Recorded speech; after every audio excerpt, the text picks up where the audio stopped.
এবং ওয়াহাবির মধ্যে পার্থক্য কি? সুন্নি মানে প্রচলিত যদি সুন্নি বলেন, তো যারা শুনে শুনে মুসলমান হয়েছে, পড়ে শুনে মুসলমান হয়নি। তা আমাদের দেশে, ভারত, বাংলাদেশ, পাকিস্তানে যারা নিজেদেরকে সুন্নি বলে, ওরা শুনাই মুসলমান। বাপ দাদা থেকে এলাকাতে যেটা ইসলাম শুনে শুনে পেয়েছে, ওরা কিতাব পড়ে দেখেনি। কোরআনের তর্জমা তাফসীর পড়বেন না, হাদিসও পড়বেন না, আর কোরআন হাদিস ভিত্তিক কিতাব সেগুলিও পড়বেন। শুনে তো শুনেছে যে মাজারে আল্লাহকে পাওয়া যায়, বুঝতে পেরেছেন? আর মাজার গেলে জান্নাত পাওয়া যায়। পীর বড় বড় জাহাজ নিয়ে চলে আসবে আর জান্নাত নিয়ে, পীর এসে সুপারিশ করবে না, আমাকে নামাজ নওজা কিচ্ছু লাগবে না, শুধু পীর ধরলেই কাজ চলবে। এটা হচ্ছে শুনে মুসলমান হওয়া। কথা বুঝতে পারছেন তো? এরা হলো সুন্নি, আমাদের দেশের প্রচলিত সুন্নি।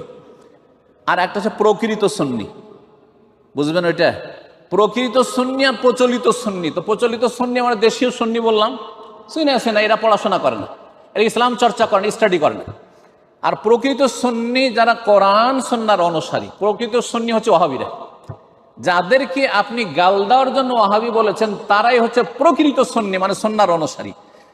আর যারা আমাদের দেশে ওয়াহাবি বলে ঘৃণা করে, তারা হচ্ছে প্রচলিত কথিত সুন্নি, কিন্তু নবীর আদর্শের সাথে তাদের দূরেরও সম্পর্ক নেই, কোনো সম্পর্ক নেই।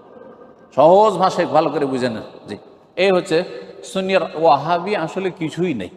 এটা হচ্ছে ইংরেজ শত্রু বাইরের, আর ঘরের শত্রু যত মাজারপন্থী, বেদাতপন্থী, সুফি, হ্যাঁ, সুফি ইসমে, পীর ইসমে বিশ্বাসী, এদের একটা আবিষ্কার গাল। কথা বোঝা গেছে? কিন্তু নাম তারা খারাপ দিতে চেয়ে খারাপ দিতে পারে, খুব সুন্দর চমৎকার নাম দিয়ে দিয়েছে। ওয়াহাব কার নাম? আল্লাহর নাম। তো ওয়াহাবি মানে কি? আল্লাহওয়ালা। তাহলে আমরা আল্লাহওয়ালা। গাল দিলেন আপনি যে ইসলামের দুশমন, আমি তো আল্লাহওয়ালা হয়ে গেলাম। কথা বুঝতে পেরেছেন? জি হ্যাঁ, এইভাবে ব্যর্থ হয়েছে বেদাতিরা, ব্যর্থ হয়েছে। আমাদেরকে গাল দেওয়ার চেষ্টা, ছোট করে, আল্লাহ আমাদেরকে ওপরে উঠিয়ে দিয়েছে। আল্লাহ যেন বুঝার তৌফিক দান করেন এবং দুনিয়া আখেরাতে যেন ওপরে রাখেন। জি।